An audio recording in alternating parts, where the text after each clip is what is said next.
Bienvenue dans Talk Afrique sur Média TV Afrique. Merci d'être avec nous pour ce nouveau numéro. Au menu, la journée internationale de la femme. Ce 8 mars, les femmes sont à l'honneur. La communauté internationale célèbre la journée qui leur est dédiée. Le thème retenu cette année, l'heure est venue. Les activistes rurales et urbaines transforment la vie des femmes. Un thème que nous allons décrypter bien sûr et analyser avec nos invités. D'abord, Aïcha Dabo, vous êtes journaliste mais également activiste. Merci d'avoir accepté notre invitation. Merci de m'inviter. Je dirais citoyenne engagée. Merci de me faire la précision. Éviter le terme activiste parce que ça ne va pas toujours de pair avec le journalisme. Merci de nous faire la précision. Avec nous également sur ce plateau, Mariama Djedjou, elle est l'ancienne présidente d'honneur du réseau des entrepreneurs endogènes et culturels, mais également styliste et costumière. Merci d'être avec nous, Mariama. Merci à vous de nous inviter aujourd'hui sur ce plateau. Et par rapport à cette journée du 8 mars, nous, en tant que femmes, chaque jour, c'est le 8 mars chez nous. Vous l'aurez sans doute compris, les femmes donc à l'honneur ce 8 mars. Mars, un mois dédié à la femme. À cette occasion, nos reporters sont allés à la découverte d'une jeune entrepreneur sénégalaise, j'allais dire. Aïda Diop, c'est son nom. Elle évolue dans la mode, plus précisément les tenues africaines comme spécialité, le wax. Amadou Sabarba et Christian Kamoni ont les pinceaux pour nous dresser son portrait. Regardez. C'est ici, au quartier Sacré-Cœur, dans la capitale sénégalaise, que la styliste Aïda nous a accueillis. Cette jeune Dakaroise est la promotrice de Diop Style. Sa marque de fabrique avait comme spécialité le pagne africain. Il n'y a pas meilleure tenue que la tenue africaine. C'est expressif, c'est coloré, c'est joyeux. Après 6 ans dans le monde professionnel comme assistante de direction, technical sales, conseillère commerciale, des années vécues dans les bureaux, elle n'en pouvait plus. Elle voulait être autonome, gérer son propre business. Alors, elle se lance dans l'entrepreneuriat. Ça a été un déclic il n'y a pas longtemps. Donc, j'ai décidé de me lancer dans l'entrepreneuriat. Et franchement, je suis passionnée. Et vraiment, je ne regrette pas de l'avoir fait parce que je me rends compte que l'entrepreneuriat, c'est le futur.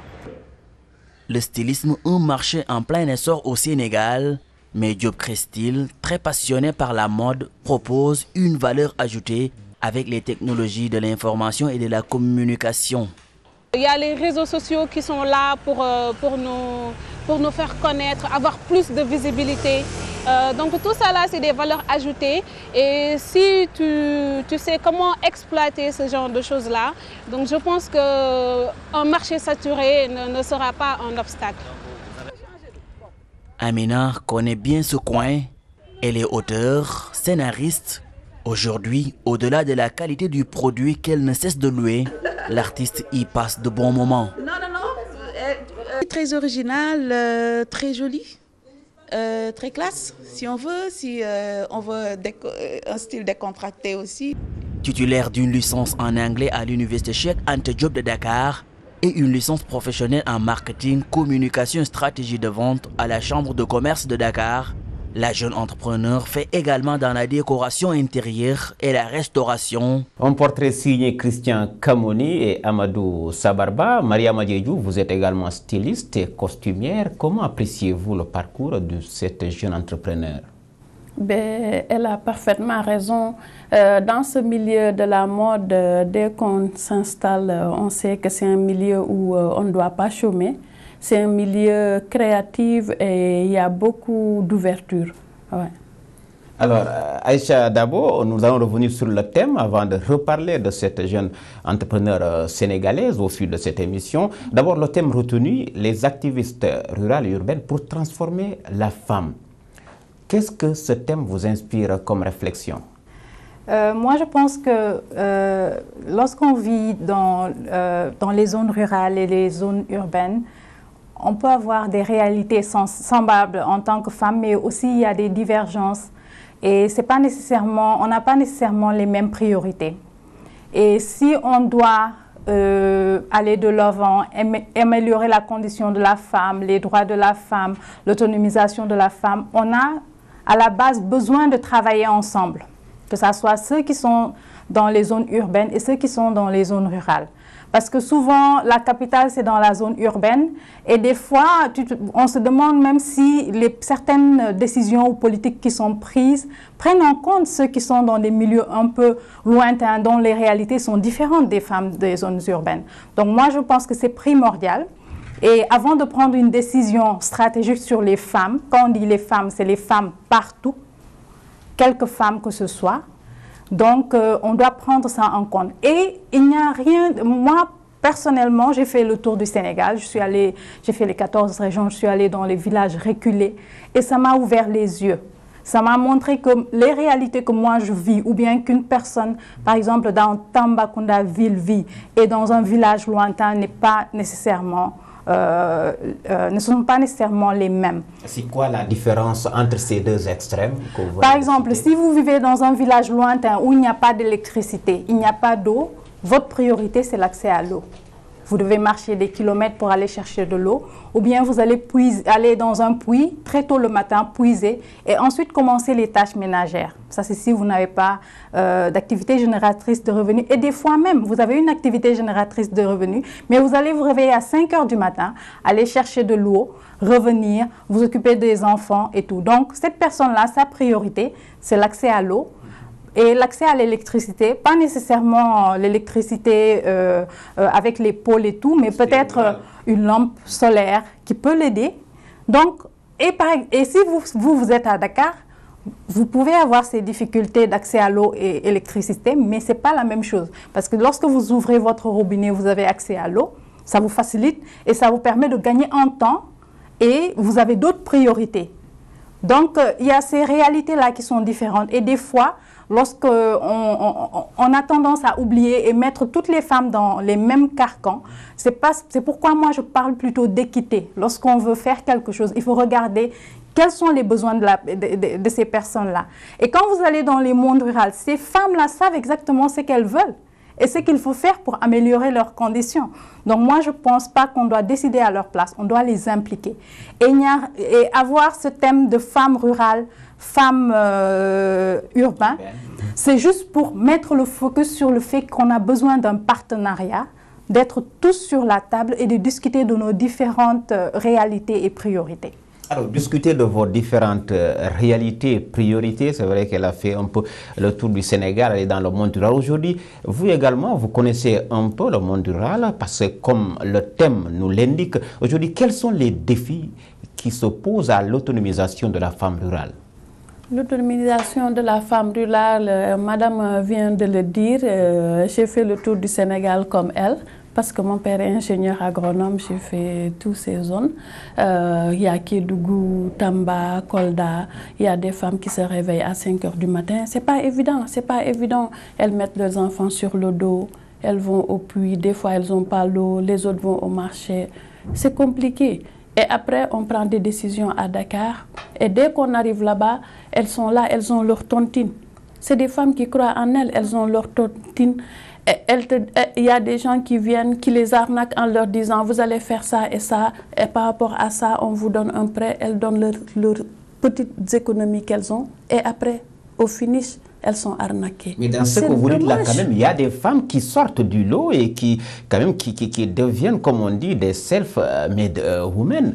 Il y a des femmes qui sortent du lot, mais par rapport à ces femmes-là, c'est pas toutes. Vous prenez une centaine de femmes, il n'y a que 2 qui sortent du lot. Pourquoi? Parce qu'elles ont quelqu'un à la maison qui est instruit, qui leur donne un coup de main et tout ça. Mais sinon, les autres ne s'en sortent pas parce qu'elles ont beaucoup d'enfants. Et elles courent de gauche à droite. Il y a d'autres tâches ménagères, vous voulez dire. Et puis il y a d'autres enfants qui sont à Dakar. Quand elles vendent, elles envoient des sous à ces enfants-là parce qu'elles sont préoccupées. Les enfants, ils sont là à Dakar. On connaît comment ça se passe par rapport aux tuteurs et tout ça. Donc, ce n'est pas évident. Alors, Aïcha Dabo, c'est vrai que les femmes, aujourd'hui, au Sénégal notamment, constituent 60% de la force agricole et produisent pratiquement les 80% des denrées alimentaires en dépit de ce rôle non négligeable dans le développement socio-économique. Elles ont un accès très limité aux terres ou aux ressources productives. Qu'est-ce qu'il faudra faire aujourd'hui pour améliorer ou, comme vous l'avez dit, restaurer cette équité entre ces deux couches? Je pense que vous l'avez dit, l'accès à la terre est important.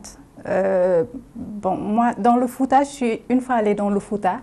Et c'est au nord du Sénégal. C'est au nord du Sénégal. Et il y a des femmes, les communautés rurales, ils ont discuté parce qu'il y a les traditions aussi et la culture patriarcale qui est là, qui est un peu lourde et qui limite dans certaines zones l'accès à la terre. Donc ces femmes-là, après maintes discussions et tout, on leur a donné quelques hectares où elles se sont constituées en comité et elles travaillaient la terre. Et elles avaient leur papier qui montrait que la terre leur appartenait. Parce que lorsque la terre ne vous appartient pas, vous cultivez, vous vendez, peut-être que la personne qui vous a prêté la terre va vous demander un certain pourcentage, ou bien vous devez... Il n'y a pas de sécurité. Il n'y a pas de sécurité. L'accès à la terre, ce n'est pas seulement au Sénégal. L'accès à la terre, dans la sous-région, il y a une ONG que je ne vais pas nommer, qui a fait plusieurs campagnes pour essayer de convaincre la CEDEAO et les chefs d'État africains à ce qu'ils respectent ce qu'ils avaient décidé il y a quelques années pour donner, en fait, mettre en œuvre l'accès des femmes aux terres, surtout les femmes qui sont dans le monde rural. Donc ça, c'est un problème qui est là et chaque pays a ses lois et ses règles par rapport à l'accès à la terre, l'État, cette terre-là appartient à l'État, celui-là appartient aux communautés, donc c'est un peu compliqué. Et la terre, comme vous le savez, ici au Sénégal, c'est une question qui suscite beaucoup de débats, mais vous ne pouvez pas autonomiser une femme si son outil... Je vais dire que la terre est un peu l'outil de travail de cette femme-là, si ça ne lui appartient pas. Elle n'a pas de garantie par rapport à ça, elle n'a pas de garantie par rapport à ses enfants. Donc il y a une instabilité qui est là. Mais il y a des avancées, des petites avancées ici et là, où certaines communautés sont de plus en plus conscientes. Les femmes arrivent eux-mêmes à acheter et à posséder la terre, ou bien elles se constituent en groupe, elles achètent des terres qu'elles transforment pour le maraîchage ou autre chose. Mais ce n'est pas suffisant. La raison pour laquelle on a le 8 mars, le 8 mars, ce n'est pas seulement pour porter des pagnes et faire la fête. Certains pensent que c'est ça.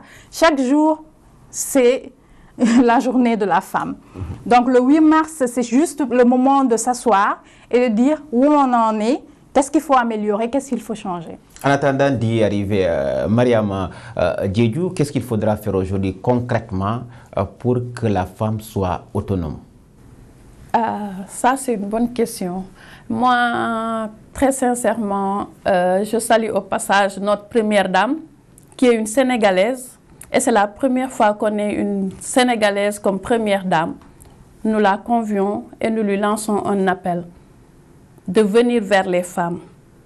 Nous avons vu tout ce qu'elle est en train de faire pour les femmes, qu'elle revienne encore vers les femmes, parce qu'elle a vécu ce que nous sommes en train de vivre. Elle comprend la difficulté de la femme sénégalaise. Qu'est-ce qu'il faudra faire maintenant pour que la femme soit autonome? Parce que vous êtes également présidente d'honneur d'une structure qui s'active dans le mouvement féminin. Oui, moi, quand j'étais présidente de ce réseau, depuis 2011, j'étais présidente de ce réseau jusqu'en 2017. Et qu'est-ce que j'ai fait? J'ai d'abord mis la formation pour la femme. Parce qu'en tant qu'artiste, elle travaille dur, elles viennent, après vous leur demandez qu'est-ce que vous avez fait? Où est votre cachet? Où est ça et ça? Non, je n'ai pas de cachet. Non, je n'ai pas ça. Je dis non, ce n'est pas comme ça. Vous allez avoir un comptable, vous allez gérer votre argent, garder une partie, ce n'est pas tout que vous dépensez. Par rapport au baptême, par rapport à ces manifestations, il faudra tout régulariser.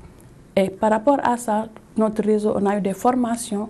Nous saluons au passage la SCA par rapport au président de la République. Quand il était venu, il nous a demandé qu'est-ce que vous voulez. On lui a dit, nous voulons d'abord la formation. Parce que sans formation, nous ne pouvons pas partir. Une femme, une entreprise, ça va. Mais il y a la formation. Et là, on a eu la formation. On a eu, comment dirais-je, avec la SCA, des formations de leadership. Et par rapport à ça, les femmes ont commencé à comprendre qu'elles devaient gérer leur argent, avoir des comptes et tout ça. Et ça nous a fait avancer parce que depuis qu'on a nos comptes, il y a d'autres qui vont faire des prêts, qui reviennent. Mais par rapport aux prêts, c'est compliqué. Oui. C'est compliqué, ça veut dire, c'est-à-dire? Par rapport aux banques, c'est compliqué. Ils nous mettent des pressions, ils vous demandent par rapport à quelqu'un qui travaille dans un bureau, par rapport à une commerçante. Or que si c'est ceux qui sont par rapport au secteur du théâtre, au moment où elles doivent jouer, recevoir le prêt, préparer leur scénario, jouer leur film et tout ça, et vendre les CD, ce n'est pas un délai de 3 mois qu'elles doivent payer. Mais au Sénégal, il y a quand même des avancées significatives dans ce domaine.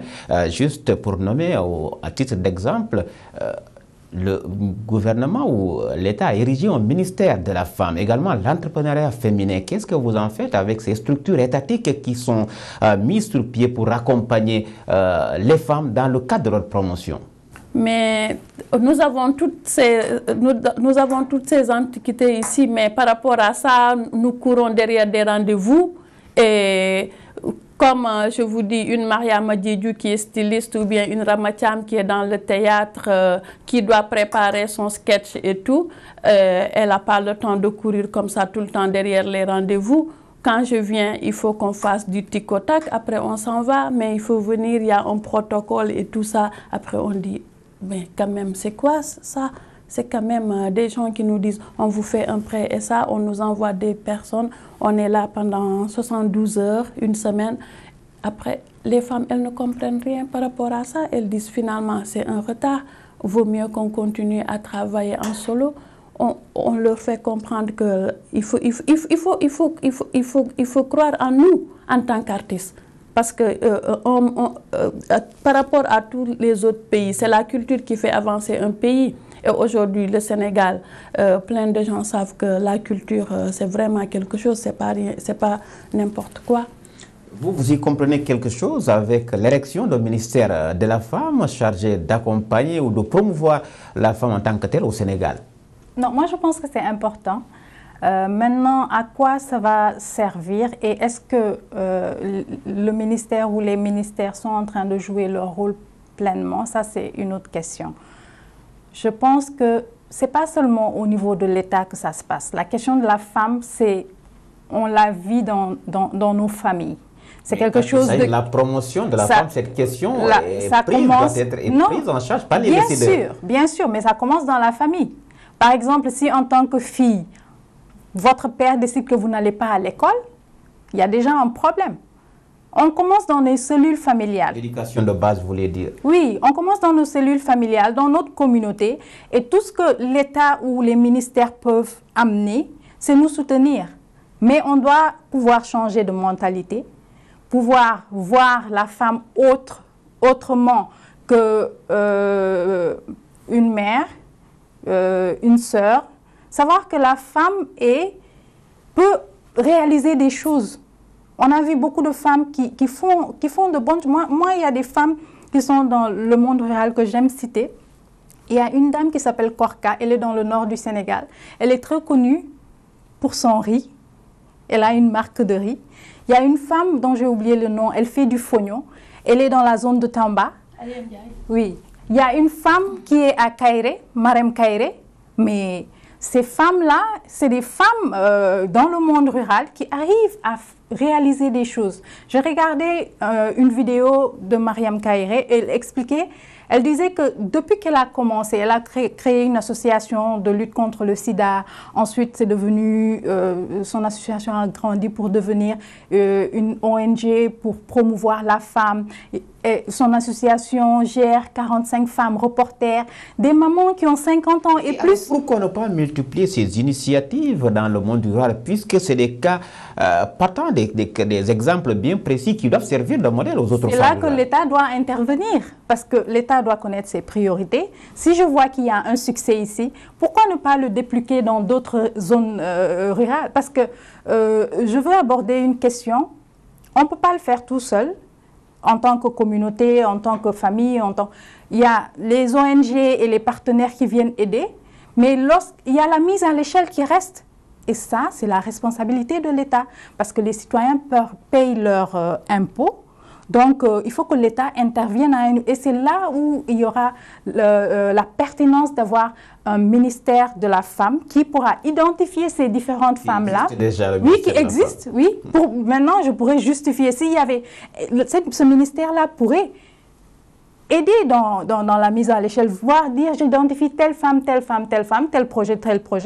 Comment est-ce que je peux le répliquer ici et l'adapter au contexte local?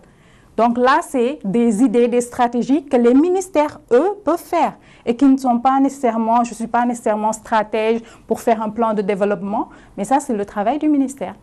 Alors, Mariama Diédhiou, c'est vrai que depuis des décennies, on célèbre la journée du 8 mars.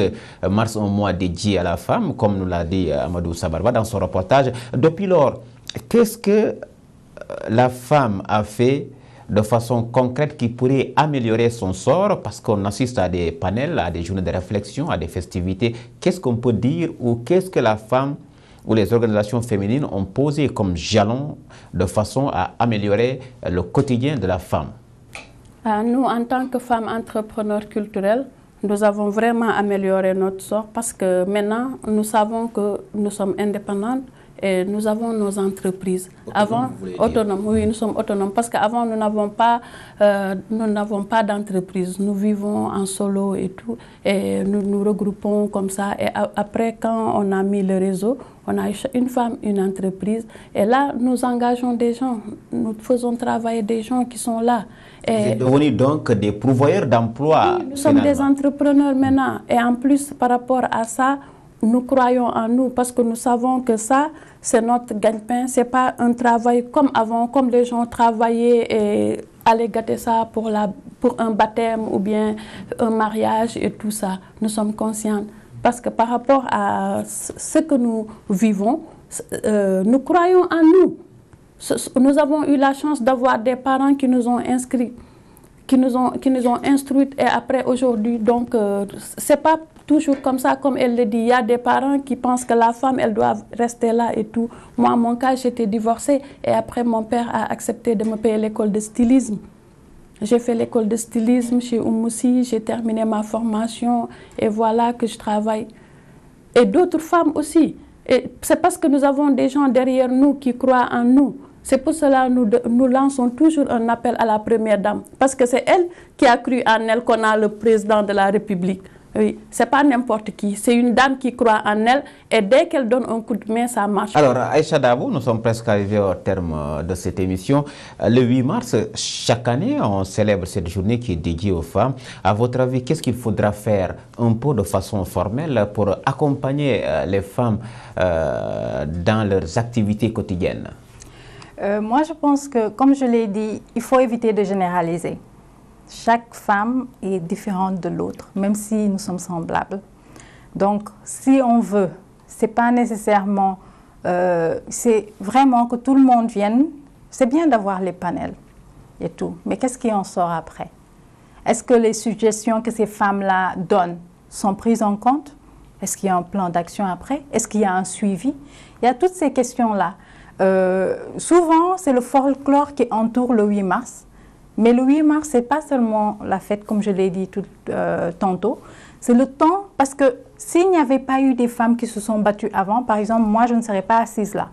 Je ne serais jamais allée à l'école. Je ne serais jamais... En fait, je ne vais pas avoir de boulot et tout. Mais parce que d'autres femmes, avant, des années précédentes, se sont battues pour que nous, on en soit là. Maintenant que nous, on est là, on veut plus pour que d'autres qui vont venir n'aient pas à se casser la tête pour dire... est-ce que j'ai cette opportunité-là, je suis une femme, on ne me considère pas, ou bien est-ce que j'ai le même salaire que mon collègue homme? Ce genre de questions-là, on doit les dépasser. Donc, chaque fois, et moi, le point sur lequel je veux insister, arrêtons de prendre des décisions à la place des personnes. Arrêtons de rester dans les capitales, pensant qu'on connaît tout, que la femme qui est à Saraya, on connaît ses besoins sans lui demander ce qu'elle veut. Et quelle est sa priorité à elle? On peut rester ici décider que je pense que la femme qui est à Saraya a besoin de l'accès à l'eau. Mais peut-être que si vous lui demandez, elle va vous dire autre chose. J'ai besoin de l'accès à l'eau, mais je veux que mes enfants aillent à l'école. Donc, construisez-moi une école qui n'est pas loin. Donc, impliquons ces gens-là Et aussi dans la capitale, il y a des zones où les gens sont un peu cloisonnés. Peut-être on ne leur donne pas la parole. Moi, je suis en tout cas pour l'implication des gens, qu'on ne décide pas à leur place. Merci Aïcha Dabo, c'est la fin de cette émission Talk Afrique qui avait le plaisir de recevoir Mariama Diédhiou, présidente d'honneur du réseau des entrepreneurs endogènes culturels, également stylistes et costumières. Avec nous également, il y avait Aïcha Dabo, journaliste et citoyenne engagée. Merci également à vous d'avoir été de notre grand merci aux équipes techniques et rédactionnelles. Vous pouvez retrouver cette émission sur le site internet de Médian TV Afrique. Rendez-vous est pris pour le prochain numéro.